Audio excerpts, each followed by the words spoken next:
Hallelujah. Hallelujah. Hallelujah. Hallelujah. God bless you all.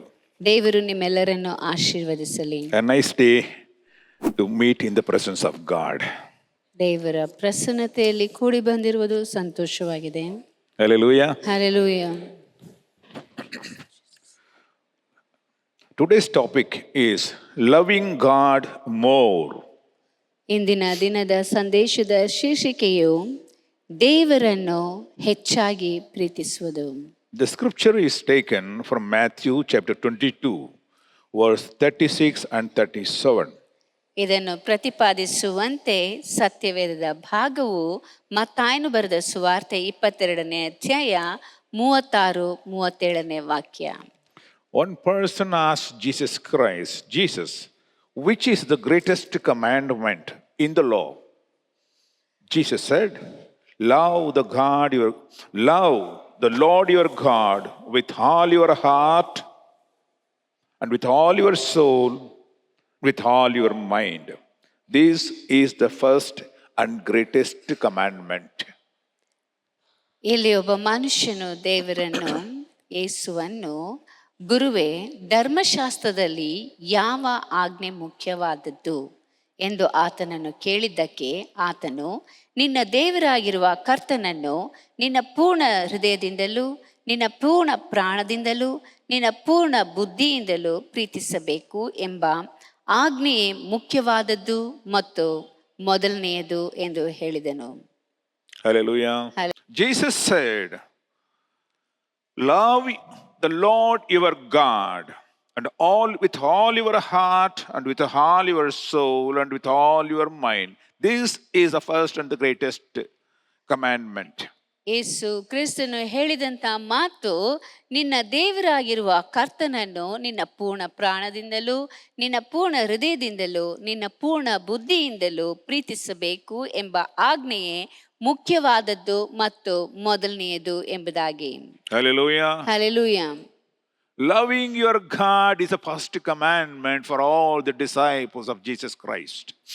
ಪ್ರತಿಯೊಬ್ಬ ಯೇಸುವಿನ ಹಿಂಬಾಲಕನಿಗೆ ಆತನನ್ನು ಪೂರ್ಣ ಹೃದಯದಿಂದ ಪ್ರೀತಿಸುವಂಥದ್ದೇ ಮೊದಲನೆಯ ಆಜ್ಞೆಯಾಗಿ ಕಾಣಪಡುತ್ತದೆ. It is the first commandment and also the greatest commandment. ಇದು ಮೊದಲನೆಯ ಮತ್ತು ಮುಖ್ಯವಾದಂಥ ಒಂದು ಆಜ್ಞೆಯಾಗಿದೆ. Today I just want to ask you, do you love your God more than anything? ಈ ಒಂದು ದಿನದಲ್ಲಿ ನಿಮ್ಮನ್ನು ನೋಡಿ ಪ್ರಶ್ನಿಸುವಂಥದ್ದು, ನೀವು ನಿಮ್ಮ ದೇವರನ್ನು ಹೆಚ್ಚಾಗಿ ಯಥೇಚ್ಛವಾಗಿ ಪ್ರೀತಿಸುತ್ತೀರಾ? With all your heart, with all your soul, and with all your mind. ನೀವು ನಿಮ್ಮ ಪೂರ್ಣ ಹೃದಯದಿಂದಲೂ ಪೂರ್ಣ ಪ್ರಾಣದಿಂದಲೂ ಪೂರ್ಣ ಬುದ್ಧಿಯಿಂದ ನಿಮ್ಮ ದೇವರನ್ನು ಪ್ರೀತಿಸುತ್ತೀರಾ? Hallelujah. Hallelujah. Hallelujah. Hallelujah. Just search your heart and say, are you really loving your God? ನೀವು ನಿಮ್ಮ ದೇವರನ್ನು ಪ್ರೀತಿಸುತ್ತಾ ಇದ್ದೀರಾ ಎಂಬುದಾಗಿ ನಿಮ್ಮ ಹೃದಯವನ್ನು ಸ್ವಲ್ಪ ಪರೀಕ್ಷಿಸಿ ಹೇಳಿ. More than all the people. ಎಲ್ಲಾ ಜನರಿಗಿಂತಲೂ ಆತನನ್ನು ಪ್ರೀತಿಸುತ್ತೀರಾ? More than your husband, more than your wife, more than your children, more than anyone in this world. ಈ ಲೋಕದಲ್ಲಿ ಇರುವಂತ ಬೇರೆ ಎಲ್ಲಾ ಜನರಿಗಿಂತಲೂ, ನಿನ್ನ ಗಂಡ ಹೆಂಡತಿ ಮಕ್ಕಳಿಗಿಂತಲೂ ಹೆಚ್ಚಾಗಿ ದೇವರನ್ನು ನೀವು ಪ್ರೀತಿಸುತ್ತೀರಾ? Is it growing or diminishing? ಆ ಒಂದು ದೇವರ ಪ್ರೀತಿಯು ನಿಮ್ಮಲ್ಲಿ ಬೆಳೆಯುತ್ತಾ ಇದೆಯಾ ಇಲ್ಲ ಕಡಿಮೆ ಆಗುತ್ತಾ ಇದೆಯಾ? Jesus had one question to ask one person. ಯೇಸು ಕ್ರಿಸ್ತನಿಗೆ ಒಬ್ಬ ಮನುಷ್ಯನನ್ನು ನೋಡಿ ಒಂದು ಪ್ರಶ್ನೆಯನ್ನು ಕೇಳುವಂತದ್ದಿತ್ತು. That we can see in Luke chapter 7 verse 40. ಅದನ್ನು ಲೂಕನು ಬರೆದ ಸುವಾರ್ತೆ 7ನೇ ಅಧ್ಯಾಯ 40ನೇ ವಾಕ್ಯದಲ್ಲಿ ನಾವು ಓದುತ್ತೇವೆ.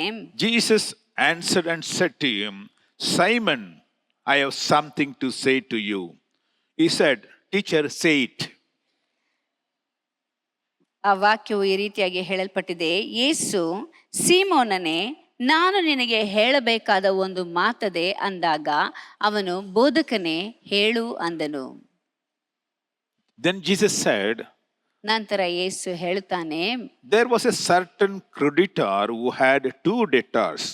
One owed 500 denarii and other 50.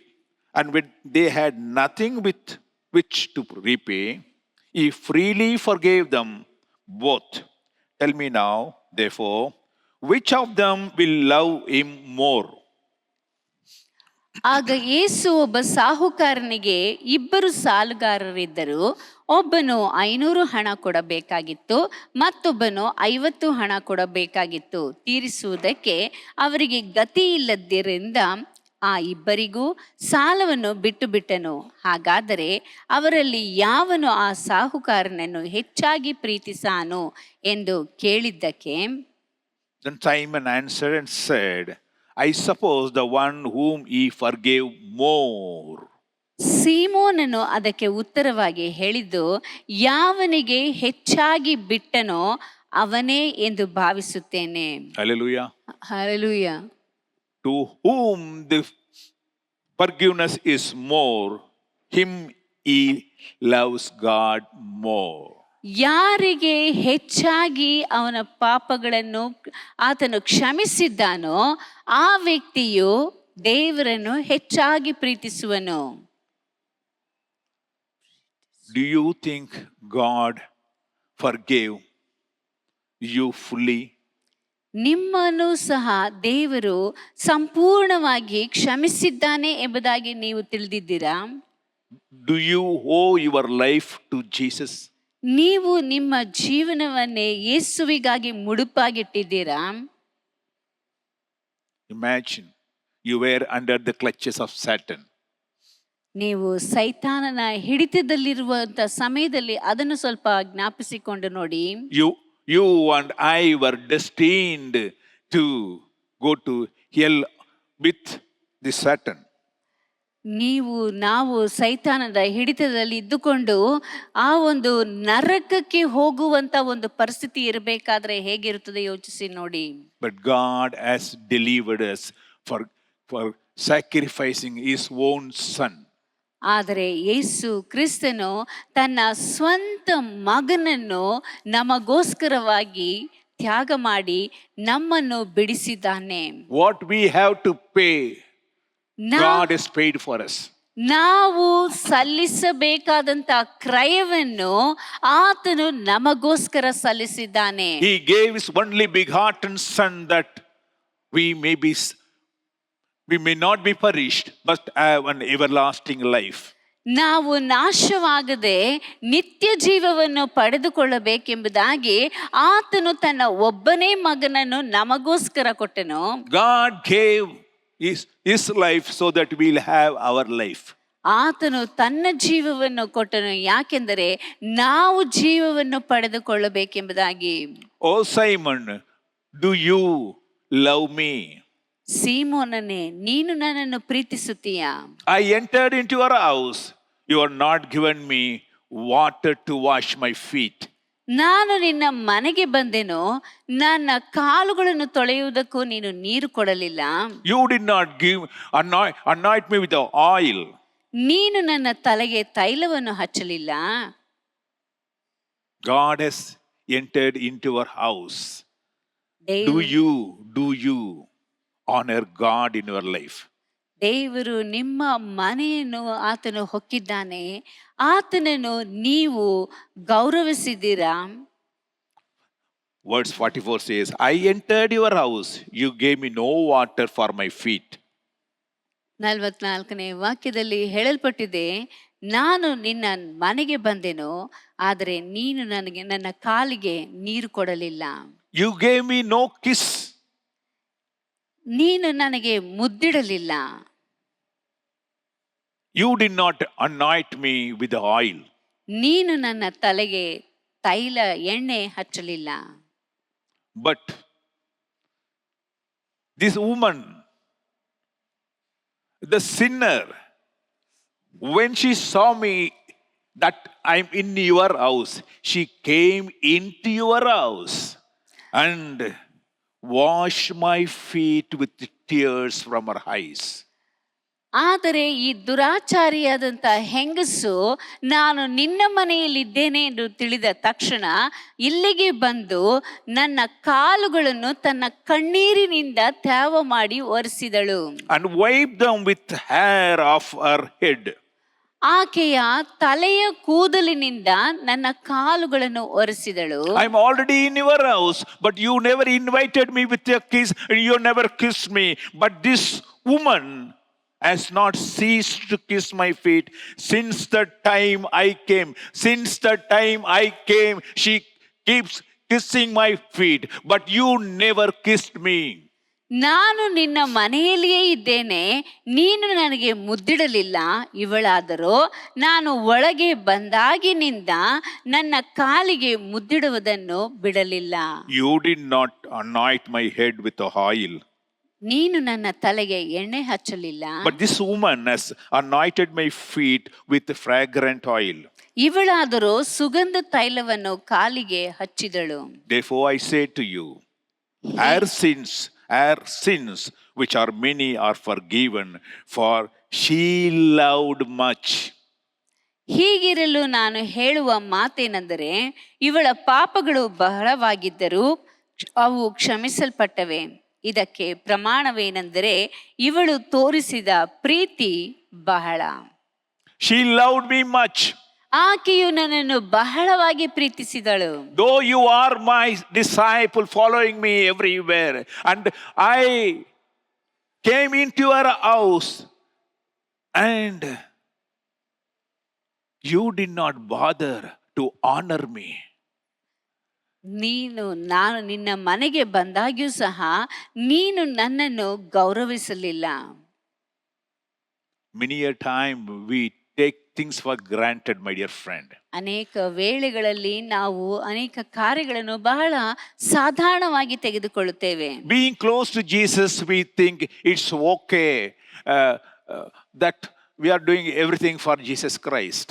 ನಾವು ಯೇಸುವಿಗೆ ಹತ್ತಿರವಾಗಿದ್ದೇವೆ, ನಾವು ಯೇಸುಗಾಗಿ ಎಲ್ಲಾ ಕೆಲಸವನ್ನು ಮಾಡುತ್ತೇವೆ ಎಂಬುದಾಗಿ ಎಲ್ಲವನ್ನು ಲಘುವಾಗಿ ಪರಿಗಣಿಸುತ್ತೇವೆ. But Jesus said, you didn't honor me, you didn't kiss me, you didn't wash my feet, you didn't anoint my head. ಆದರೆ ಯೇಸು ಹೇಳುವಂತ ಮಾತು, ನೀವು ನನಗೆ ಗೌರವವನ್ನು ಸಲ್ಲಿಸಲಿಲ್ಲ, ನನ್ನ ತಲೆಗೆ ತೈಲವನ್ನು ಹಚ್ಚಲಿಲ್ಲ, ನನ್ನ ಕಾಲುಗಳನ್ನು ತೊಳೆಯುವುದಕ್ಕೆ ನೀರನ್ನು ಕೊಡಲಿಲ್ಲ ಎಂಬುದಾಗಿ. But this woman, being a sinner, she came into your house where I was sitting and washed my feet with her tears. ಆದರೆ ಈ ದುರಾಚಾರಿಯಾದಂಥ ಹೆಂಗಸು ನಾನು ನಿನ್ನ ಮನೆಯಲ್ಲಿರುವಾಗ ನನ್ನನ್ನು ಹುಡುಕಿಕೊಂಡು ಬಂದು ನನ್ನ ಕಾಲಿಗೆ ತನ್ನ ಕಣ್ಣೀರಿನಿಂದ ಆ ಒಂದು ನೀರನ್ನು ಸುರಿಸಿ ಅದನ್ನು ಒರೆಸುತ್ತಾ ಇದ್ದಾಳೆ. Hallelujah. Hallelujah. Hallelujah. Hallelujah. Hallelujah.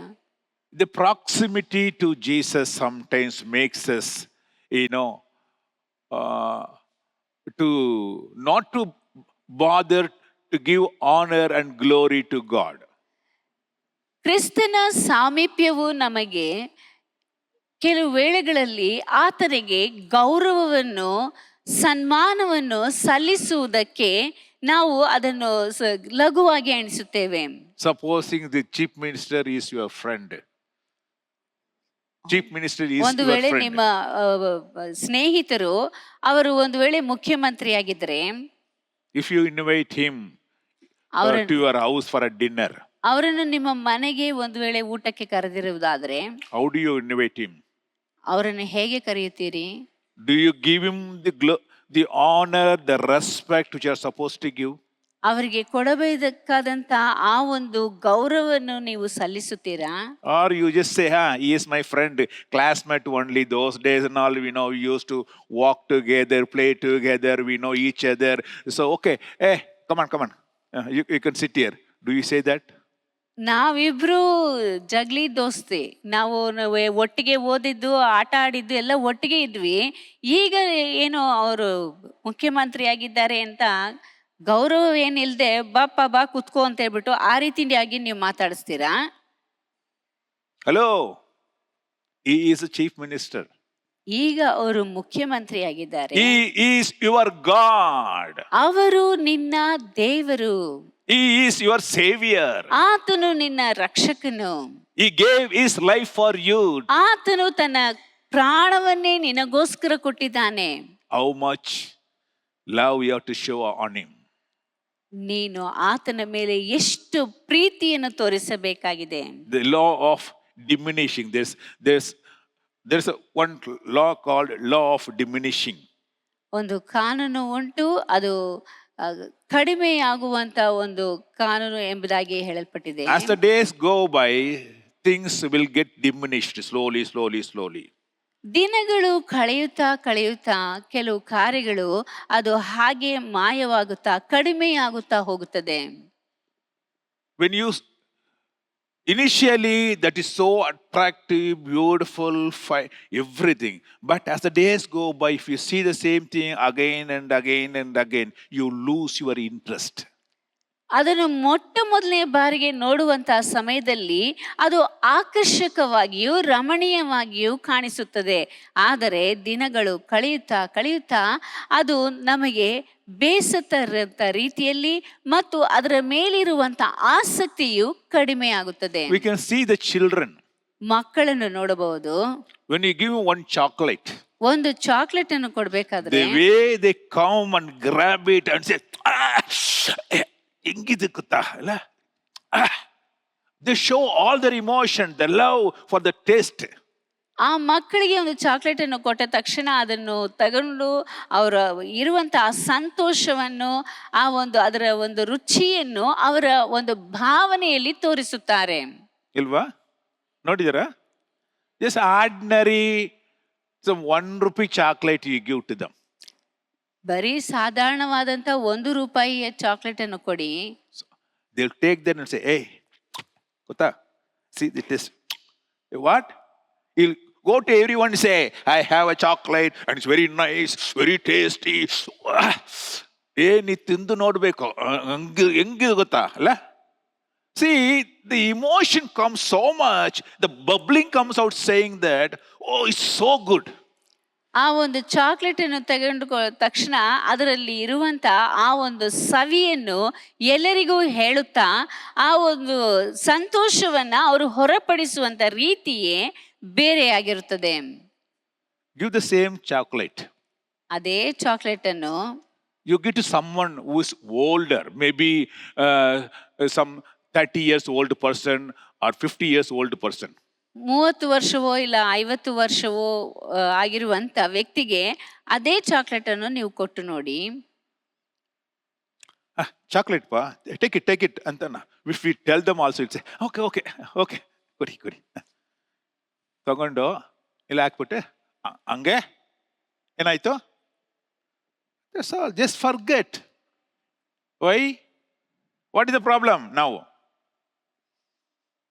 ಈಗ ಇವರಿಬ್ಬರಲ್ಲಿ ಇರುವಂತ ವ್ಯತ್ಯಾಸವೇನು?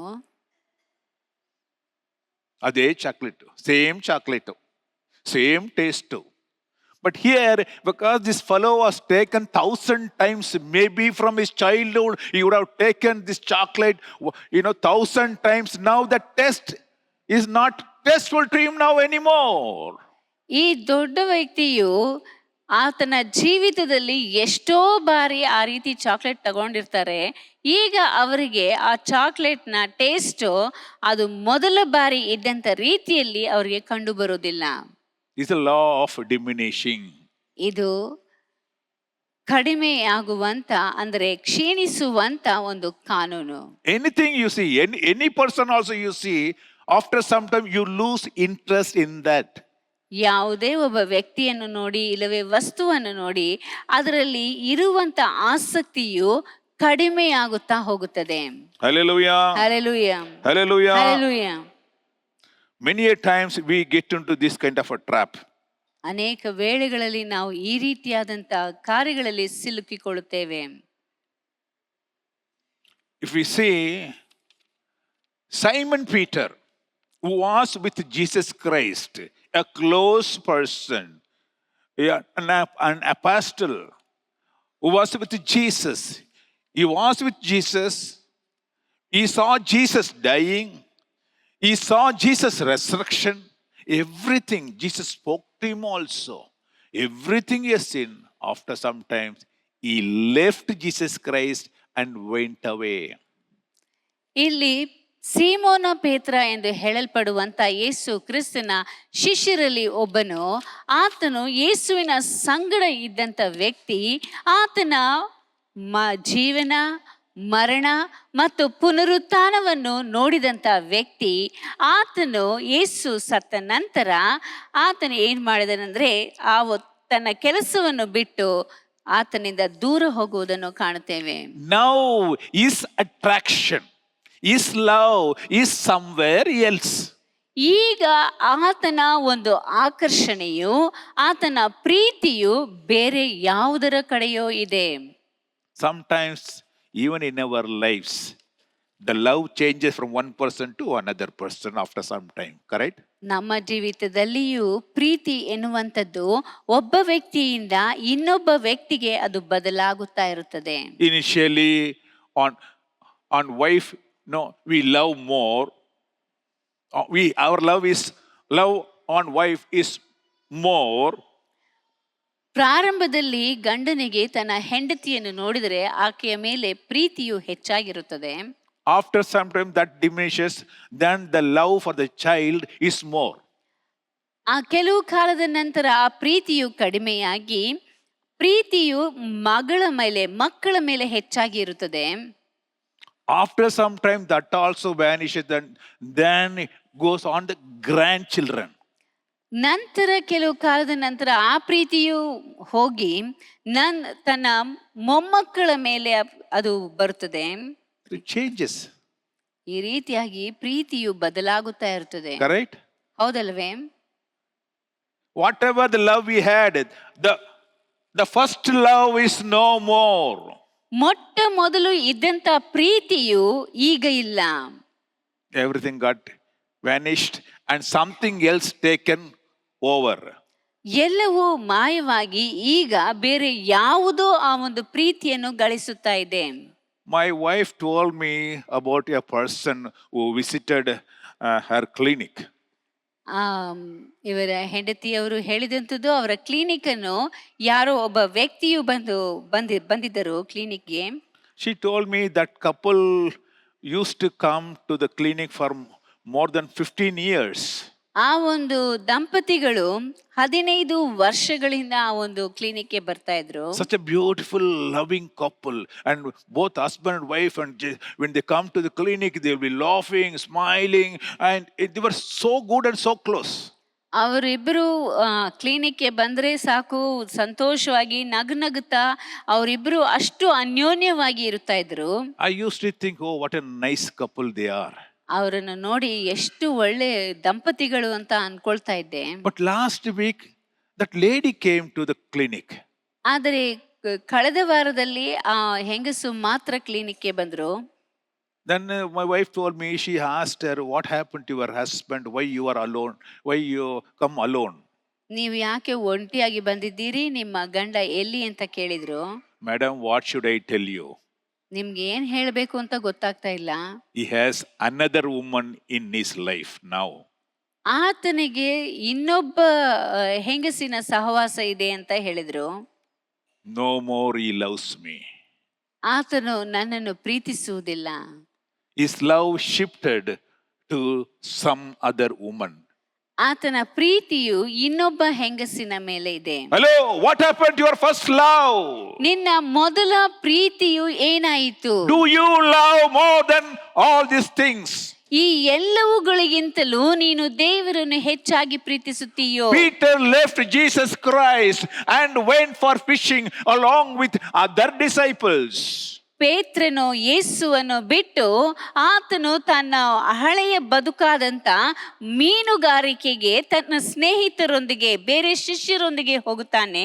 Jesus asked him, Peter, do you love me more than this?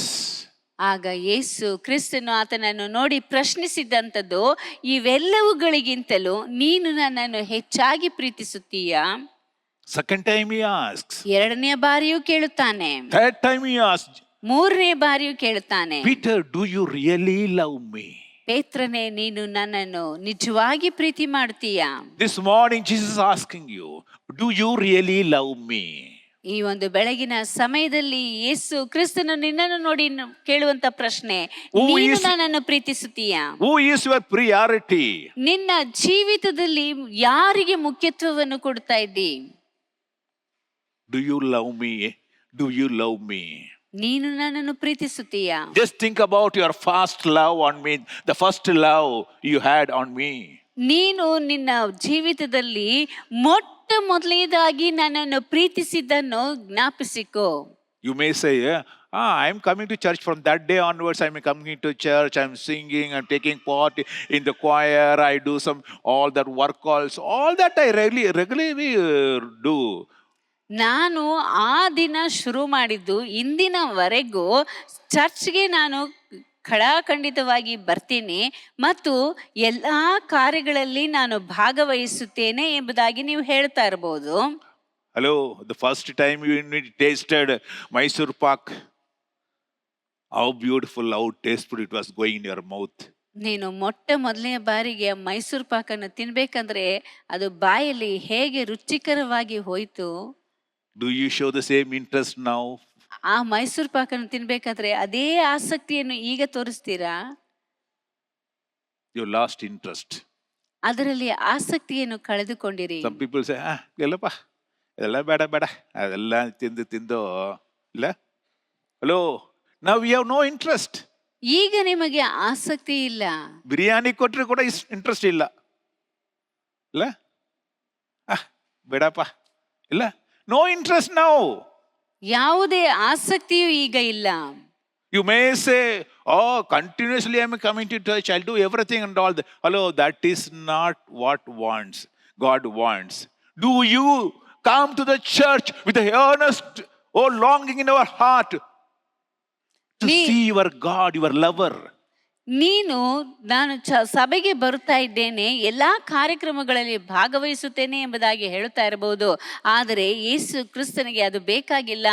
ನೀನು ದೇವಾಲಯಕ್ಕೆ ಆತನನ್ನು ಪ್ರೀತಿಸುವಂತ ವ್ಯಕ್ತಿಯಾಗಿ ಬರುತ್ತಾ ಇದ್ದೀಯಾ? Do you look for Jesus everywhere? ಎಲ್ಲಾ ಕಡೆಗಳಲ್ಲಿಯೂ ಯೇಸುವಿಗಾಗಿ ನೀನು ಹಾತೊರೆಯುತ್ತಾ ಇರ್ತೀಯಾ? When you hear the word Jesus, does your heart bubble? ಯೇಸು ಎನ್ನುವಂತ ಶಬ್ದವನ್ನು ಕೇಳಿದ ತಕ್ಷಣ ನಿನ್ನ ಹೃದಯವು ಉತ್ಸಾಹದಿಂದ ತುಂಬಿರುತ್ತದೋ? இயேசு என்றதுமே என் காதில் தேன் வந்து பாயுதுன்னு ஒருத்தர் பாடினாரு. ಯೇಸು ಎಂದು ಹೇಳಿದ ತಕ್ಷಣ ನನ್ನ ಕಿವಿಯಲ್ಲಿ ಜೇನು ಹರಿದಂತೆ ಎಂಬುದಾಗಿ ಒಂದು ಹಾಡುಂಟು. இயேசு என்றதுமே எனக்கோர் இன்பம் பெறுதையா, காசினில் இவரை போல் கண்டதும் இல்லை ஐயா. இயேசு என்றதுமே எனக்கோர் இன்பம் பெறுதையா, காசினில் இவரை போ நான் கண்டதும் இல்லை ஐயா. இயேசுவை போல, like Jesus Christ, I have not seen anyone. ಯೇಸು ಕ್ರಿಸ್ತನ ರೀತಿಯಲ್ಲಿ ನಾನು ಎಂದಿಗೂ ಯಾರನ್ನು ನೋಡಿಲ್ಲ. By saying Jesus, what a sweet voice enters into my ear. ಯೇಸು ಎಂದು ಹೇಳಿದ ತಕ್ಷಣ ಎಷ್ಟು ಇಂಪಾದಂತ ಸ್ವರವು ನನ್ನ ಕಿವಿಗೆ ಬೀಳುತ್ತದೆ. The whole world when I search, I cannot find such a lover in my life. ಈ ಇಡೀ ಪ್ರಪಂಚವನ್ನೇ ಹುಡುಕಿದರೂ ಸಹ ನನಗೆ ಈ ರೀತಿಯಾದಂತ ಸ್ನೇಹಿತನು ನನಗೆ ಸಿಗುವುದಿಲ್ಲ. Do you have that love for God? ಆ ರೀತಿಯಾದಂತ ಪ್ರೀತಿಯು ನಿನಗೆ ದೇವರ ಮೇಲೆ ಇದೆಯಾ? எங்கே தேடுவேன் நேசரை நான் எங்கே தேடுவேன், எங்கே தேடுவேன் என் நேசரை எங்கே தேடுவேன், காடு மலைகளில் அவரை காண முடியுமா.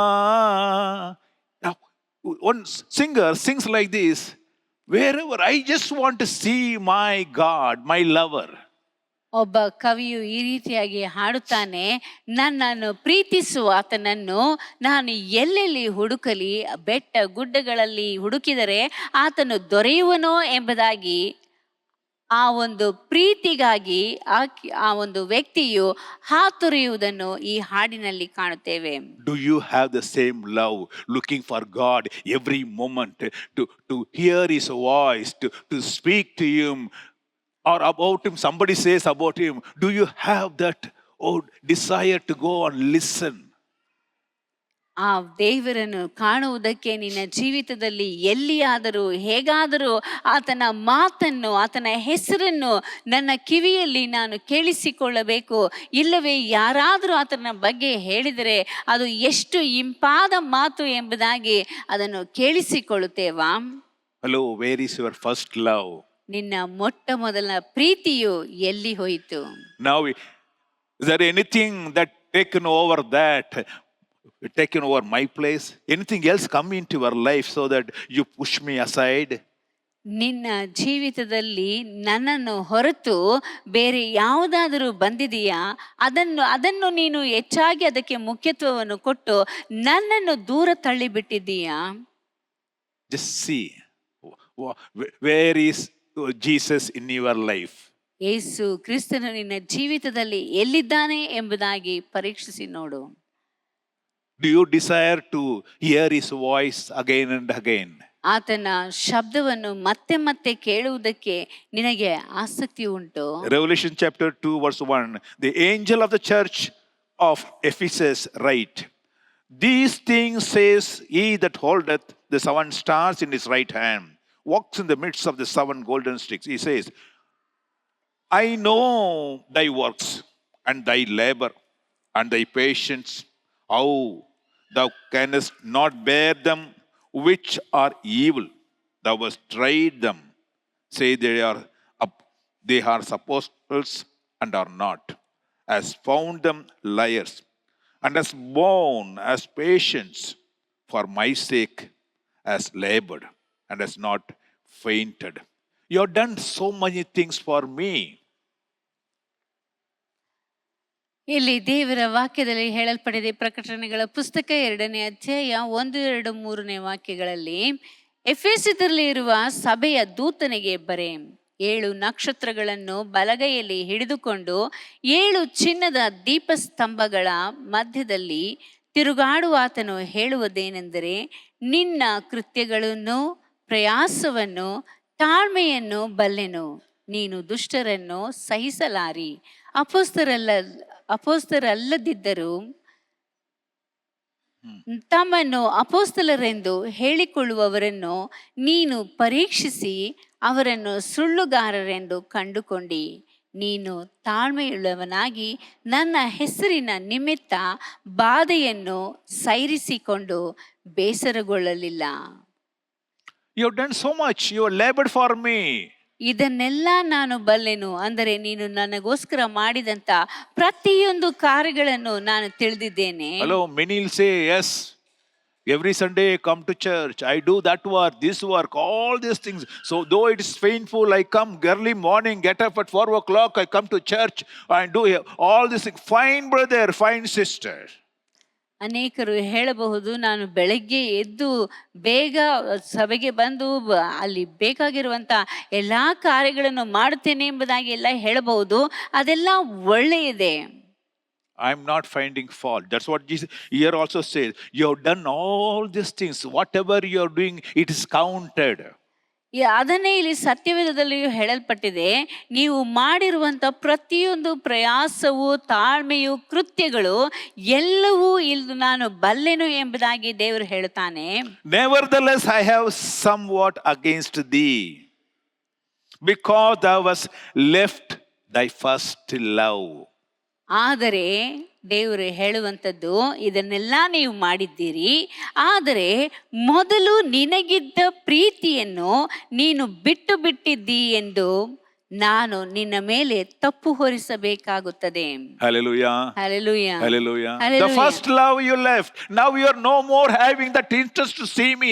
No more interest to hear my voice. No more you are happy in my presence. Are you looking for my presence? Are you looking or forward to see me? ನೀನು ನನ್ನ ಮೇಲೆ ಇಟ್ಟಿದ್ದಂತ ಆ ಮೊಟ್ಟ ಮೊದಲನೆಯ ಪ್ರೀತಿಯು ಇಂದಿನ ದಿನದಲ್ಲಿ ಕಾಣಬರುತ್ತಾ ಇಲ್ಲ. ನನ್ನನ್ನು ನೋಡುವುದಕ್ಕಾಗಿ ನೀನು ಆ ದಿನದಲ್ಲಿ ಹಾತೊರೆಯುತ್ತಾ ಇದ್ದಂಥ ರೀತಿಯಲ್ಲಿ ಇಂದು ನೀನು ಕಂಡು ಬರುತ್ತಾ ಇಲ್ಲ. ಇಂದು ನಿನಗೆ ನನ್ನ ಮೇಲೆ ಪ್ರೀತಿಯು ಹೆಚ್ಚಾಗಿಲ್ಲ ಮತ್ತು ನೀನು ಬೇರೆ ಯಾವುದಕ್ಕೂ ಮುಖ್ಯತ್ವವನ್ನು ಕೊಡುತ್ತಾ ಇದ್ದಿ. You may do all routine work, my dear friend. God accounts everything. But what God looks is, do you love more? More than these things. ನೀನು ಎಲ್ಲಾ ಕಾರ್ಯಗಳನ್ನು ಮಾಡುತ್ತಾ ಇರಬಹುದು, ದೇವರು ಅವೆಲ್ಲವನ್ನು ಗಮನಿಸುತ್ತಾ ಇದ್ದಾನೆ, ಅವೆಲ್ಲಕ್ಕೂ ಬೇಕಾದಂತ ಪ್ರತಿಫಲವನ್ನು ಕೊಡ್ತಾನೆ. ಆದರೆ ದೇವರನ್ನು ನೀವು ಇವೆಲ್ಲಗಳಿಗಿಂತಲೂ ಹೆಚ್ಚಾಗಿ ಪ್ರೀತಿಸುತ್ತಾ ಇದ್ದೀರಾ? Hallelujah. Hallelujah. Hallelujah. Hallelujah. God called Abraham, do one thing. I gave you a son when you were not having any son. I gave you a son, but now I want you to do something. Take your son, go to the Moriah, the mountain, and sacrifice your son, the only son, the beloved son of yours. You sacrifice him for me. ದೇವರು ಅಬ್ರಹಾಮನನ್ನು ನೋಡಿ ಆತನಿಗೆ ಹೇಳುವಂತ ಮಾತು, ನಿನಗೆ ಮಕ್ಕಳಿರಲಿಲ್ಲ, ಮಗನನ್ನು ನಾನು ಕೊಟ್ಟಿದ್ದೇನೆ. ನೀನು ಹೆಚ್ಚಾಗಿ ಪ್ರೀತಿಸುವಂತ ಆ ಒಂದು ಮಗನನ್ನು ನೀನು ಆ ಮೊರೆಯ ಬೆಟ್ಟದಲ್ಲಿ ಹೋಗಿ ಆತನನ್ನು ನನಗೆ ನೀನು ಸಮರ್ಪಿಸಬೇಕು ಎಂಬುದಾಗಿ ಹೇಳುತ್ತಾನೆ. God gave Isaac to Abraham when Isaac was childless. ಅಲ್ಲಿ ಅಬ್ರಹಾಮನಿಗೆ ಇಸಾಕನನ್ನು ದೇವರು ಕೊಡುವಂತ ಸಮಯದಲ್ಲಿ ಅಬ್ರಹಾಮನು ಮಕ್ಕಳೇ ಇಲ್ಲದಂತ ವ್ಯಕ್ತಿಯಾಗಿದ್ದನು. That's Isaac was a beloved and the only son. ಈಗ ಇಸಾಕನು ತಂದೆ ತಾಯಿಗಳಿಗೆ ಒಬ್ಬನೇ ಮಗನು ಮತ್ತು ಪ್ರೀತಿಯುಳ್ಳಂತ ವ್ಯಕ್ತಿಯಾಗಿದ್ದನು. But God wanted him to offer that child as a burnt offering to him. ಆದರೆ ದೇವರು ಆ ಒಂದು ಮಗನನ್ನು ಆತನಿಗೆ ಯಜ್ಞವಾಗಿ ಸಮರ್ಪಿಸಬೇಕು ಎಂಬುದಾಗಿ ಹೇಳುತ್ತಾನೆ. Without any hesitation, Abraham went ahead, taking his son Isaac to the Mount Moriah and laid him on the altar. ಆಗ ಅಬ್ರಹಾಮನು ಯಾವುದೇ ಹಿಂಜರಿಕೆ ಇಲ್ಲದಂತೆ ತನ್ನ ಮಗನನ್ನು ಕರೆದುಕೊಂಡು ಹೋಗಿ ಆ ಮೊರೆಯ ಬೆಟ್ಟದ ಅಲ್ಲಿ ಯಜ್ಞವೇದಿಯನ್ನು ಕಟ್ಟಿ ಯಜ್ಞವೇದಿಯ ಮೇಲೆ ತನ್ನ ಮಗನನ್ನು ಮಲಗಿಸುತ್ತಾನೆ. And he took his sword to kill him, or about to kill him. God came and stopped him. Stop, you don't put your hand on the child. ಆತನು ತನ್ನ ಮಗನನ್ನು ಯಜ್ಞಕ್ಕೆ ಸಲ್ಲಿಸಬೇಕಾದಂತ ಸಮಯ, ಆಗ ದೇವರು ಬಂದು ನಿನ್ನ ಮಗನ ಮೇಲೆ ಕೈ ಹಾಕಬೇಡ ಎಂಬುದಾಗಿ ಹೇಳುತ್ತಾನೆ. Now I know that you fear God, since you have not withheld your son, your only son, from me. ನೀನು ನಿನ್ನ ಒಬ್ಬನೇ ಮಗನನ್ನಾದರೂ ನನಗೆ ಸಮರ್ಪಿಸುವುದಕ್ಕೆ ಹಿಂದೆಗೆಯಲಿಲ್ಲವಾದ್ದರಿಂದ ನೀನು ದೇವರಲ್ಲಿ ಭಯಭಕ್ತಿಯುಳ್ಳವನೆಂಬುದು ಈಗ ತೋರಬಂತು ಎಂದು ಹೇಳಿದನು. The love for God was more than the love for his son in Abraham's life. ಅಬ್ರಹಾಮನ ಜೀವಿತದಲ್ಲಿ ತನ್ನ ಒಬ್ಬನೇ ಮಗನಿಗೆ ಇರುವಂತ ಪ್ರೀತಿಗಿಂತ ದೇವರ ಪ್ರೀತಿಯು ಆತನಿಗೆ ಹೆಚ್ಚಾಗಿ ಕಂಡು ಬಂದಿತ್ತು. Hallelujah. Hallelujah. Hallelujah. Hallelujah. Abraham loved God more than his own only son Isaac. ಅಬ್ರಹಾಮನು ತನ್ನ ಒಬ್ಬನೇ ಮಗನಾದಂತ ತಾನು ಹೆಚ್ಚಾಗಿ ಪ್ರೀತಿಸುತ್ತಿರುವಂತ ಆ ಒಂದು ಮಗನಿಗಿಂತಲೂ ದೇವರ ಪ್ರೀತಿಯು ಆತನ ಜೀವಿತದಲ್ಲಿ ಹೆಚ್ಚಾಗಿ ಕಂಡು ಬಂದಿತ್ತು. Do you love me more than your wife, your husband, your children? ನೀನು ದೇವರನ್ನು ನಿನ್ನ ಹೆಂಡತಿ ಗಂಡ ಮಕ್ಕಳಿಗಿಂತಲೂ ಹೆಚ್ಚಾಗಿ ಪ್ರೀತಿ ಮಾಡ್ತೀಯೋ? Are they holding you from God? ಇಲ್ಲವೇ ಅವು ಆ ಒಂದು ಪ್ರೀತಿಯು, ಮಕ್ಕಳ ಪ್ರೀತಿ, ಹೆಂಡತಿಯ ಪ್ರೀತಿ, ಗಂಡನ ಪ್ರೀತಿಯು ನಿನ್ನನ್ನು ದೇವರ ಪ್ರೀತಿಗಿಂತ ದೂರವಾಗಿ ಕರೆದುಕೊಂಡು ಹೋಗುತ್ತಾ ಇದೆಯಾ? Abraham put aside everything.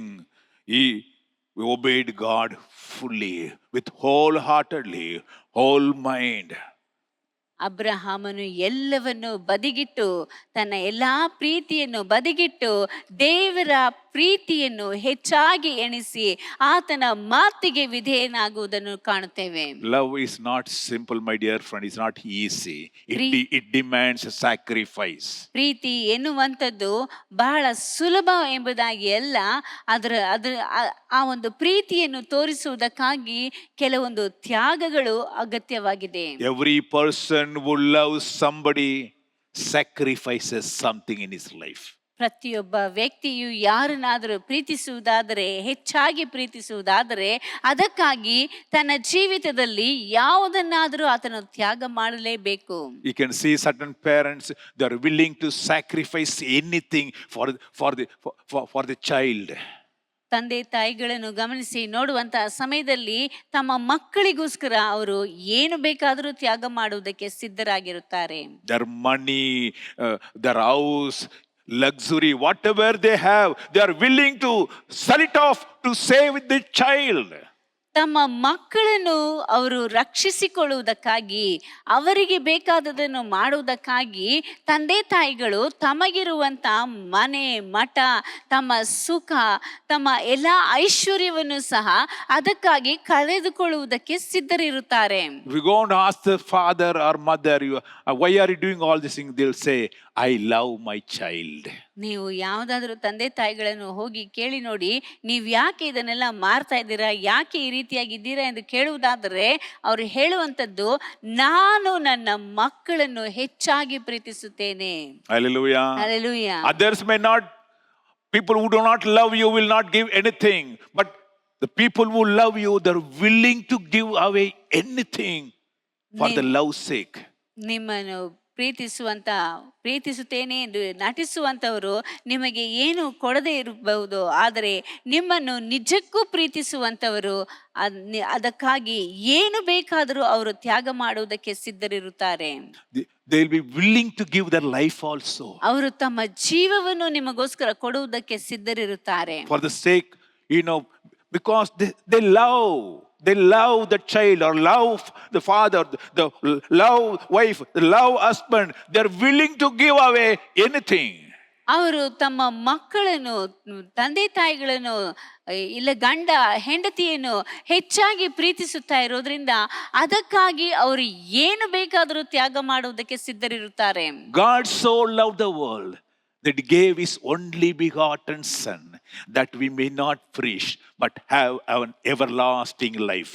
ದೇವರು ಲೋಕದ ಮೇಲೆ ಎಷ್ಟೋ ಪ್ರೀತಿಯನ್ನಿಟ್ಟು ಆತನು ತನ್ನ ಒಬ್ಬನೇ ಮಗನನ್ನು ಕೊಟ್ಟನು. ಯಾಕೆಂದರೆ ಆತನನ್ನು ನಂಬುವ ಪ್ರತಿಯೊಬ್ಬನು ನಿತ್ಯ ಜೀವವನ್ನು, ಯಾರು ನಾಶವಾಗದಂತೆ ನಿತ್ಯ ಜೀವವನ್ನು ಪಡೆದುಕೊಳ್ಳಬೇಕೆಂಬುದಾಗಿ ಆತನನ್ನು ಕೊಟ್ಟನು.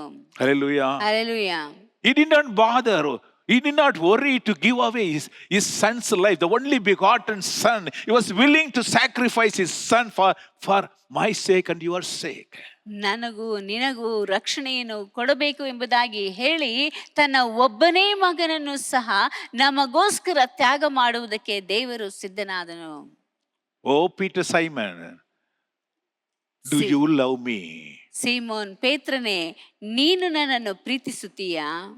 I sacrifice my life on the cross which you have seen. ನೀನು ನೋಡಿದಂತೆ ನಾನು ನನ್ನ ಜೀವವನ್ನು ಆ ಒಂದು ಶಿಲುಬೆಯಲ್ಲಿ ನಿಮಗೋಸ್ಕರ ತ್ಯಾಗ ಮಾಡಿದೆನು.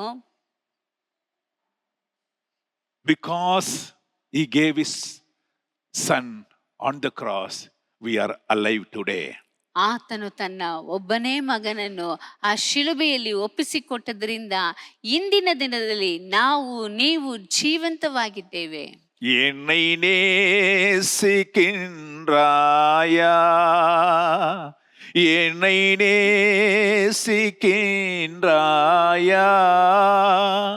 கல்வாரி உலுவையை கண்ட பின்னும் இசையாமல் இருப்பாயா? கல்வாரி காட்சியை கண்ட பின்னும் நேசியாமல் இருப்பாயா? என்னை நேசிக்கின்றா ஐயா, என்னை நேசிக்கின்றாயா? கல்வாரி காட்சியை கண்ட பின்னும் நேசியாமல் இருப்பாயா? Even after seeing that I gave my life, do you have some other love in your life? ನಾನು ನಿಮಗೋಸ್ಕರ ಕಲ್ವಾರಿ ಶಿಲುಬೆಯಲ್ಲಿ ಪ್ರಾಣವನ್ನು ತ್ಯಾಗ ಮಾಡಿದ್ದನ್ನು ನೋಡಿದ ನಂತರವೂ ಸಹ ನಿಮ್ಮ ಜೀವಿತದಲ್ಲಿ ಬೇರೆ ಯಾವುದಕ್ಕೂ ನೀವು ಹೆಚ್ಚಾಗಿ ಪ್ರಾಮುಖ್ಯತೆ ಕೊಟ್ಟು ಅವರನ್ನು ಆ ಕಾರ್ಯಗಳನ್ನು ಪ್ರೀತಿಸುತ್ತಾ ಇದ್ದೀರಾ? You are not willing to sacrifice anything to love me. ನನ್ನನ್ನು ಪ್ರೀತಿಸುವುದಕ್ಕಾಗಿ ನೀವು ಯಾವುದನ್ನು ತ್ಯಾಗ ಮಾಡುತ್ತಾ ಇಲ್ಲ. If you love me, you will be willing to sacrifice certain things in your life. ನೀವು ನನ್ನನ್ನು ನಿಜಕ್ಕೂ ಪ್ರೀತಿಸುವುದಾದರೆ ನಿಮ್ಮ ಜೀವಿತದಲ್ಲಿ ಕೆಲವು ಕಾರ್ಯಗಳನ್ನು ನೀವು ತ್ಯಾಗ ಮಾಡುವುದಕ್ಕೆ ಸಿದ್ಧರಿರುತ್ತೀರಿ. On 1 Corinthians chapter 13 verse 4 onwards it says, love suffers long and kind. Obviously, my dear friend, if you are loving your God, you may have to suffer long. ದೇವರ ವಾಕ್ಯದಲ್ಲಿ ಹೇಳಲ್ಪಟ್ಟಿದೆ, 1 ಕೊರಿಂಥ 13ನೇ ಅಧ್ಯಾಯ 4ನೇ ವಾಕ್ಯಗಳಿಂದ, ಪ್ರೀತಿ ಬಹು ತಾಳ್ಮೆಯುಳ್ಳದ್ದು ಎಂಬುದಾಗಿ. And love bears all things, whatever things comes on you, for my sake, you will still bear it. ಪ್ರೀತಿ ಎನ್ನುವಂಥದ್ದು ಎಲ್ಲವನ್ನು ಸಹಿಸಿಕೊಳ್ಳುತ್ತದೆ. ಅಂದರೆ ಬೇರೆಯವರ ಮೇಲೆ ಬರುವಂಥದ್ದನ್ನು, ಅದು ಪ್ರೀತಿ ಇರುವುದಾದರೆ, ನಿಜಕ್ಕೂ ಅವರ ಮೇಲೆ ಪ್ರೀತಿ ಇರುವುದಾದರೆ ಎಲ್ಲವನ್ನು ಸಹಿಸಿಕೊಳ್ಳುವಂಥದ್ದಾಗಿ ಕಾಣಲ್ಪಡುತ್ತದೆ. If you love somebody, my dear friend, you take their burden upon you. You will take, say, I will do it, I will do it, don't worry. ಬೇರೆಯವರನ್ನು ನೀವು ನಿಜಕ್ಕೂ ಪ್ರೀತಿಸುವುದಾದರೆ ಅವರಿಗಿರುವಂಥ ಆ ಭಾರವನ್ನು ನಾನು ಹೊರುವೆನು ಎಂಬುದಾಗಿ ನಿಮ್ಮ ಮೇಲೆ ನೀವು ಹೊತ್ತುಕೊಳ್ಳುವಿರಿ. Suppose if you are walking on the road and you can see sometimes two people carrying the bag, two bags. ನೀವು ಬೀದಿಯಲ್ಲಿ ನಡೆದುಕೊಂಡು ಹೋಗುತ್ತಿರುವಂತಹ ಸಮಯದಲ್ಲಿ ಯಾರಾದರೂ ಕೈಯಲ್ಲಿ 2 ಭಾರವಾದಂಥ ಚೀಲಗಳನ್ನು ತೆಗೆದುಕೊಂಡು ಹೋಗುತ್ತಿರುವಾಗ, then we can see immediately the parents will come and take, hey, give to me, I'll take it. And they take the burden so that the child will not get burdened. ಅವರು ತಂದೆ ತಾಯಿಗಳು ಓಡಿ ಬಂದು ಆ ಮಗು ಅಷ್ಟು ದೊಡ್ಡ ಚೀಲಗಳನ್ನು ಹೊತ್ಕೊಂಡು ಬರ್ತಾ ಇದೆಯಲ್ಲ ಎಂದು ಹೇಳಿ ನಾನು ಎತ್ಕೊಳ್ತೀನಿ ಅಂತ ಅವರು ಆ ಭಾರವನ್ನು ಹೊರ್ತಾರೆ. ಅಂದರೆ ಆ ಮಗುವಿನ ಭಾರವನ್ನು ತಂದೆ ತಾಯಿಗಳು ಹೊರುವುದಕ್ಕೆ ಸಿದ್ಧರಿರುತ್ತಾರೆ. Because they love, they take their burden. ಯಾಕೆಂದರೆ ಅವರು ಮಗುವನ್ನು ಪ್ರೀತಿಸೋದ್ರಿಂದ ಆ ಭಾರವನ್ನು ತಾವೇ ಹೊತ್ತುಕೊಳ್ಳುತ್ತಾರೆ. That's what Bible says. ಅದನ್ನೇ ಸತ್ಯವೇದವು ಹೇಳುತ್ತದೆ. Bear all things, whatever problem you are facing, because of Christ's sake, you will continue to take it because you love Jesus. ಎಲ್ಲವನ್ನು ಸಹಿಸಿಕೊಳ್ಳುತ್ತದೆ. ಪ್ರೀತಿಯು ಎಲ್ಲವನ್ನು ಸಹಿಸಿಕೊಳ್ಳುತ್ತದೆ. ಕ್ರಿಸ್ತನಿಗಾಗಿ ಯಾವುದೇ ಭಾರವನ್ನು ನೀವು ಹೊರುತ್ತಾ ಇರುವುದಾದರೆ, ಯಾವುದೇ ಹಿಂಸೆಯನ್ನು ಪಡುತ್ತಾ ಇದ್ದರೆ ಅದನ್ನು ನೀವು ಹಾಗೆ ಸಹಿಸಿಕೊಳ್ಳುವುದಕ್ಕೆ ಕಲಿತುಕೊಳ್ಳಿರಿ. എന്നേസരേസുവിൻ മേൽ സാർന്ന് തുൻപവനാന്തീരത്തിൽ നടந்திட இன்ப வாழ்வடைந்தே துன்பவனாந்திரத்தில் நடந்திட இன்ப நல்வாழ்வடைந்தே என்னேசரே சுவின் மேல் சார்ந்து. Whatever the problem comes, I will take it. ಯಾವ lovingly, because I love my God. ಯಾವುದೇ ಸಮಸ್ಯೆಗಳು ಬಂದರೂ ಸಹ ಅದನ್ನು ಪ್ರೀತಿಯಿಂದ ತೆಗೆದುಕೊಳ್ಳುತ್ತೇನೆ, ಯಾಕೆಂದರೆ ನಾನು ನನ್ನ ದೇವರನ್ನು ಹೆಚ್ಚಾಗಿ ಪ್ರೀತಿಸುತ್ತೇನೆ.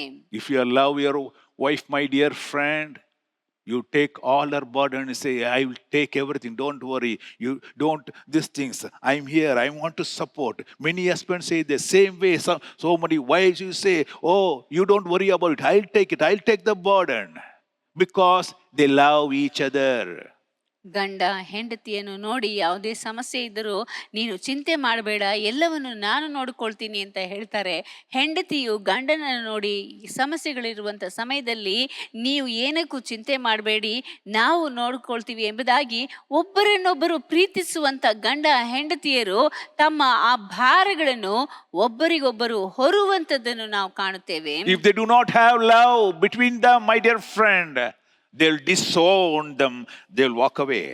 ಅವರಲ್ಲಿ ಪ್ರೀತಿ ಎನ್ನುವುದು ಇಲ್ಲದೆ ಇರುವುದಾದರೆ ಅವರು ಇಬ್ಬರು ಒಬ್ಬರನ್ನೊಬ್ಬರು ಬಿಟ್ಟು ಹೋಗುವಂತವರಾಗಿರ್ತಾರೆ. Abraham loved God. He brought his son and put him on the altar. He sacrificed his son.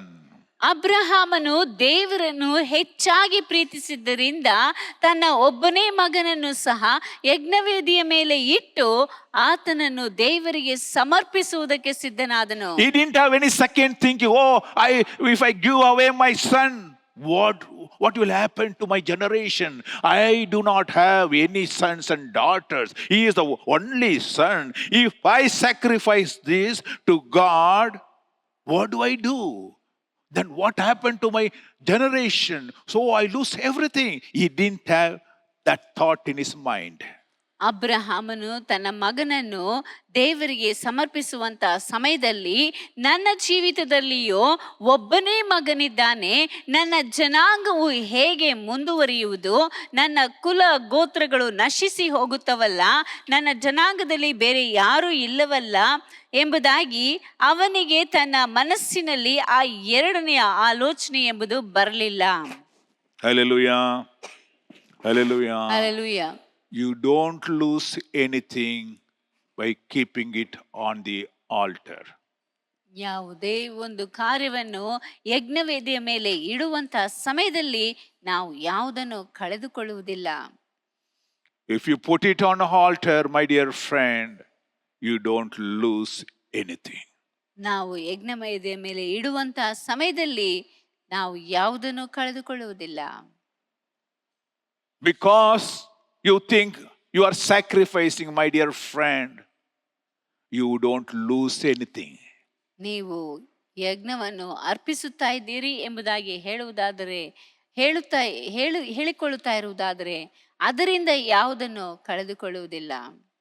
You cannot outgive God. More than God, you cannot give. ದೇವರಿಗಿಂತ ಹೆಚ್ಚಾಗಿ ನೀವು ಯಾವುದನ್ನು ಕೊಡುವುದಕ್ಕೆ ಸಾಧ್ಯವಿಲ್ಲ.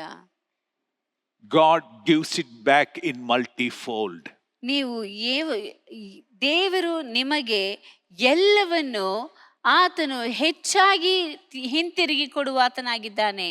God may ask you to sacrifice something. You may think that, oh, you are losing it. My dear friend, do not have any second thinking. Do it. Do it. Put it on the altar. Whatever God demands, put it on the altar. Oh, Abraham, bring your son. Put Isaac on the altar. I need him. ನಿಮ್ಮನ್ನು ದೇವರು ನೋಡಿ ಯಾವುದನ್ನಾದರೂ ಕೊಡು ಎಂಬುದಾಗಿ ಕೇಳುವಂತ ಸಮಯದಲ್ಲಿ, ಸಮರ್ಪಿಸು ಯಜ್ಞಕ್ಕೆ ಎಂಬುದಾಗಿ ಹೇಳುವಂತ ಸಮಯದಲ್ಲಿ ಅದನ್ನು ಯಜ್ಞವೇದಿಯ ಮೇಲೆ ತಂದಿಡಿ. ಇದನ್ನು ಕೊಟ್ಟು ಬಿಟ್ರೆ ನನ್ನ ಜೀವಿತದಲ್ಲಿ ಮುಂದೇನು ಎಂಬುದಾಗಿ ಯೋಚಿಸಬೇಡಿ. ಅಬ್ರಹಾಮನು ಸಹ ದೇವರು ಹೇಳಿದ ಮೇರೆಗೆ ತನ್ನ ಮಗನನ್ನು ತೆಗೆದುಕೊಂಡು ಹೋಗಿ ಯಜ್ಞವೇದಿಯ ಮೇಲೆ ಸಮರ್ಪಿಸಿದನು.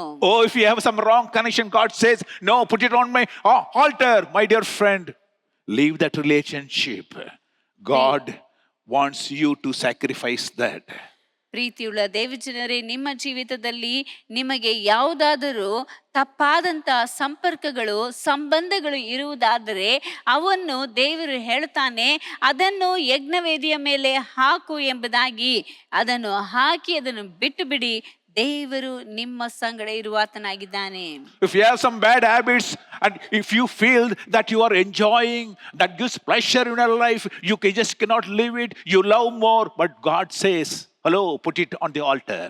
ನಿಮ್ಮ ಜೀವಿತದಲ್ಲಿ ಯಾವುದಾದ್ರೂ ಕೆಟ್ಟ ದುಷ್ಟ ಕಾರ್ಯಗಳು ಕಂಡು ಬರುವುದಾದರೆ ಅವುಗಳನ್ನೆಲ್ಲ ದೇವರು ಹೇಳುತ್ತಾನೆ, ಅದರಿಂದ ನನಗೆ ಸಂತೋಷ, ನಾನು ಹೆಚ್ಚಿನ ಸಂತೋಷವನ್ನು ಪಡೆಯುತ್ತಾ ಇದ್ದೇನೆ ಎಂಬುದಾಗಿ ನೀವು ಹೇಳ್ತಾ ಇರಬಹುದು.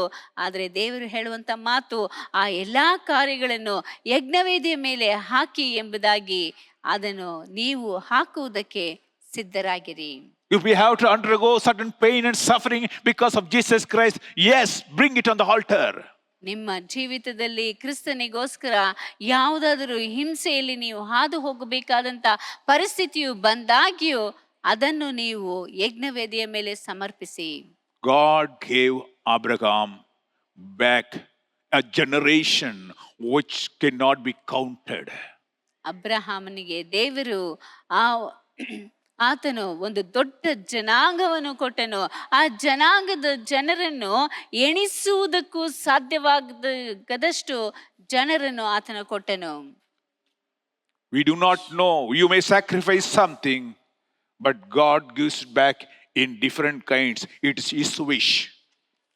ನೀವು ಏನಾದರೂ ಆತನಿಗೋಸ್ಕರ ಯಜ್ಞವಾಗಿ ಸಮರ್ಪಿಸಬಹುದು, ಆದರೆ ದೇವರು ಅದನ್ನು ಯಥೇಚ್ಛವಾಗಿ ನಿಮಗೆ ಹಿಂತಿರುಗಿ ಕೊಡುವಾತನಾಗಿದ್ದಾನೆ. If you love God, you will sacrifice for Him. ನೀವು ದೇವರನ್ನು ಪ್ರೀತಿಸುವುದಾದರೆ ಆತನಿಗೋಸ್ಕರ ನೀವು ಅದನ್ನು ಸಮರ್ಪಿಸುವಂತವರಾಗಿರ್ತೀರಿ. Anna brought back his son Samuel. ಅನ್ನಳು ತನ್ನ ಮಗನಾದಂತ ಸಮುವೇಲನನ್ನು ದೇವರ ಪಾದಕ್ಕೆ ಕರೆದುಕೊಂಡು ಬರ್ತಾಳೆ. She was childless and was barren, and for years and years she did not have child. ಅನ್ನಳು ತನ್ನ ಜೀವಿತದಲ್ಲಿ ಮಕ್ಕಳಿಲ್ಲದಂತ ಬಂಜೆಯಾಗಿ ಕಂಡು ಬಂದಳು. She came to the church and pleaded with God, Lord, if you give me a child, I will be bringing back and give to you. ಆಕೆಯು ದೇವರ ಪಾದದಲ್ಲಿ ಬಂದು, ನನಗೆ ನೀನು ಒಂದು ಮಗುವನ್ನು ಕೊಡುವುದಾದರೆ ಆತನನ್ನು ಹಿಂತಿರುಗಿ ನಿನಗೆ ಕೊಡುವೆನು ಎಂಬುದಾಗಿ ಹರಕೆ ಮಾಡಿಕೊಳ್ಳುತ್ತಾಳೆ. God gave according to her wish. ಆಕೆಯ ಆ ಒಂದು ಮಾತಿನಂತೆ ದೇವರು ಆಕೆಗೆ ಒಂದು ಮಗುವನ್ನು ಕೊಡುತ್ತಾನೆ. She brought back to the temple of God and gave it for the service of God.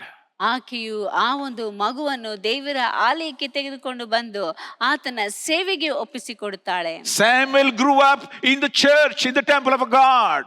ಸಮುವೇಲನು ದೇವರ ಆಲಯದಲ್ಲಿ ಬೆಳೆಸಲ್ಪಟ್ಟನು. That was the first child after a long time for Anna, but she gave it back to God. It was a sacrifice that she has made. ಅನ್ನಳಿಗೆ ಎಷ್ಟೋ ವರ್ಷಗಳ ನಂತರ ಒಂದು ಮಗು ಹುಟ್ಟಿತು. ಆ ಒಂದು ಮಗುವನ್ನು ಸಹ ದೇವರಿಗೆಂದು ದೇವರ ಆಲಯದಲ್ಲಿ ಬಿಡುತ್ತಾಳೆ. Many people think that giving to God, oh, we lose these things. Even giving to some money, oh, we lose. How can we run our... Hello. You will never lose anything. By giving to God, you will not lose anything. It will come to you in multifold. ನೀವು ದೇವರಿಗೆ ಕೊಡುವಂತ ಸಮಯದಲ್ಲಿ ನಾವು ಇದನ್ನು ಕಳೆದುಕೊಳ್ಳುತ್ತೇವೆ, ಇದನ್ನು ಹೇಗೆ ಕೊಡುವುದು ಎಂಬುದಾಗಿ ಯೋಚಿಸಬೇಡಿ. ದೇವರಿಗೆ ಕೊಡುವಾಗ ಅದನ್ನು ದೇವರು ನಿಮಗೆ ಯಥೇಚ್ಛವಾಗಿ ಹಿಂತಿರುಗಿ ಕೊಡುತ್ತಾನೆ ಎಂಬುದನ್ನು ಮಾತ್ರ ಮರೆಯಬೇಡಿ. Anna got many children afterwards. ಆ ಮಗುವಿನ ನಂತರ ಅನ್ನಳಿಗೆ ಅನೇಕ ಮಕ್ಕಳು ಹುಟ್ಟಿದರು. And Samuel, because she left in the temple, do you think that Samuel will be a rejected Lord, or he will be a worthless fellow? No, he grew in the temple of God as a great prophet. ದೇವರ ಆಲಯದಲ್ಲಿ ಬಿಟ್ಟಂತ ಮಗು ಯಾವುದಕ್ಕೂ ಪ್ರಯೋಜನಕ್ಕೆ ಬಾರದವನು ಎಂಬುದಾಗಿ ನೀವು ತಿಳಿದುಕೊಂಡಿದ್ದೀರಾ? ಇಲ್ಲವೇ ಇಲ್ಲ. ದೇವರ ಆಲಯದಲ್ಲಿ ಬೆಳೆದಂತ ಆ ಒಂದು ಮಗು ಸಮುವೇಲನು ಒಬ್ಬ ದೊಡ್ಡ ಪ್ರವಾದಿಯಾಗಿ ಮಾರ್ಪಡುತ್ತಾನೆ. He was one of the judges. ಆತನು ನ್ಯಾಯಸ್ಥಾಪಕರಲ್ಲಿ ಒಬ್ಬನಾಗಿದ್ದನು. He was the first judge to raise a king in Israel. ಇಸ್ರಾಯೇಲ್ಯರಲ್ಲಿ ಒಬ್ಬ ಅರಸನನ್ನು ಅಭಿಷೇಕ ಮಾಡುವುದಕ್ಕೆ ಆತನೇ ಮೊಟ್ಟ ಮೊದಲನೆಯ ನ್ಯಾಯಸ್ಥಾಪಕನಾಗಿದ್ದನು. A child which grew in the temple did not lose anything but got everything. ದೇವರ ಆಲಯದಲ್ಲಿ ಬೆಳೆಸಲ್ಪಟ್ಟಂತ ಆ ಒಂದು ಮಗುವು ಯಾವುದನ್ನು ಕಳೆದುಕೊಳ್ಳಲಿಲ್ಲ, ಎಲ್ಲವನ್ನು ಪಡೆದುಕೊಂಡಂತ ಮಗುವಾಗಿತ್ತು. Put your children to the service of God, they will grow up in a bigger way, ದೇವರ which you cannot even imagine. ದೇವರ ಸೇವೆಯಲ್ಲಿ ನಿಮ್ಮ ಮಕ್ಕಳನ್ನು ತೊಡಗಿಸಿಕೊಳ್ಳಿರಿ. ಅವರು ಯಾವುದನ್ನು ಕಳೆದುಕೊಳ್ಳುವುದಿಲ್ಲ, ಅವರು ಎಲ್ಲವನ್ನು ಪಡೆದುಕೊಂಡಂತ ಮಕ್ಕಳಾಗಿರುವರು. Love demands sacrifice. ಪ್ರೀತಿಯು ತ್ಯಾಗವನ್ನು ಅದು ಕೋರುವಂತದ್ದಾಗಿದೆ. Do you love Jesus more? ನೀವು ಯೇಸುವನ್ನು ಹೆಚ್ಚಾಗಿ ಪ್ರೀತಿಸುತ್ತಾ Bible ಇದ್ದೀರಾ? says, love your God with all your heart and mind and soul. ದೇವರ ವಾಕ್ಯವು ಹೇಳುತ್ತದೆ, ನಿಮ್ಮ ದೇವರನ್ನು ನಿಮ್ಮ ಪೂರ್ಣ ಹೃದಯದಿಂದಲೂ ಮನಸ್ಸಿನಿಂದಲೂ ಬುದ್ಧಿಯಿಂದಲೂ ಆತನನ್ನು ನೀವು ಪ್ರೀತಿಸಬೇಕು ಎಂಬುದಾಗಿ. Oh Simon, do you love me? ಸೀಮೋನನೇ, ನೀನು ನನ್ನನ್ನು ಪ್ರೀತಿಸುತ್ತಾ ಇದ್ದೀಯಾ? Do you love me more than this? ಇವೆಲ್ಲವುಗಳಿಗಿಂತಲೂ ಹೆಚ್ಚಾಗಿ ನೀನು ನನ್ನನ್ನು ಪ್ರೀತಿಸುತ್ತಾ ಇದ್ದೀಯಾ? ಕಣ್ಣುகளை மூடி ஜெபிப்போமா. ನಾವು ಕಣ್ಣುಗಳನ್ನು ಮುಚ್ಚಿ ಪ್ರಾರ್ಥಿಸೋಣ. உம்மை நேசிக்கின்றேன் நான், உம்மை நேசிக்கின்றேன்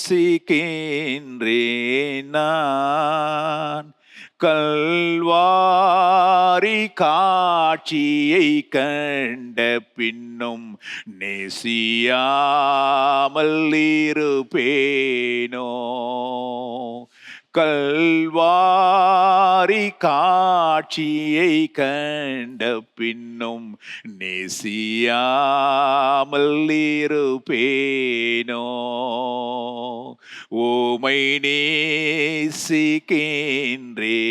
நான், உம்மை நேசிக்கின்றேன் நான், கல்வாரி காட்சியை கண்ட பின்னும் நேசியாமல் இருப்பேனோ. Yes, Lord. How do I, Lord, not love you? You have sacrificed your life for me. You sent your only begotten Son that I may not perish but have an everlasting life. For my life you gave your Son's life, O Lord Jesus. What a great love that you have shown upon me. How can I forget it, O Lord Jesus? I would have been lost, but Lord, now I am found. Lord, you made me a saved person. You saved me. Yes, Master. Thank you for the love that you have shown me. Help me to love you more than, Lord, anything in this world, anybody in this world. Yes, Master. Day by day, let my love grow more and more rather than getting diminished, O Lord Jesus Christ. Help us, Lord. Bless your people. The world may, Lord, sometimes deceive us, O God. Deceives us, O Lord, sometimes. Yes, Master. Many things come in our life, sidetrack us, moving us away from you. But, Lord, help us to come back and say, yes, Lord, I love you. Lord, you know, as Peter said, Lord, you know me. I love you, Lord. I'm willing, that same Simon said, I'm willing to die. I'm willing to die. You crucify me upside down. Yes, Peter was crucified upside down in Italy. That's the place where Vatican City, the Vatican Palace is there. Are we willing to sacrifice to love God more and more? Love demands sacrifice. Thank you, Lord. Bless your people. Bless your people. Help us to understand, Lord, your love for us, to give us eternal life, to, Lord, give us salvation, Lord, to be with you forever and ever. Yes, walking with you, Lord, in paradise, holding your hand. What a joy it is to be, Lord, among the, Lord, holy people. Yes, Master. Thank you, Lord. Bless your people. In Jesus' precious name I pray. Amen. Amen. Amen.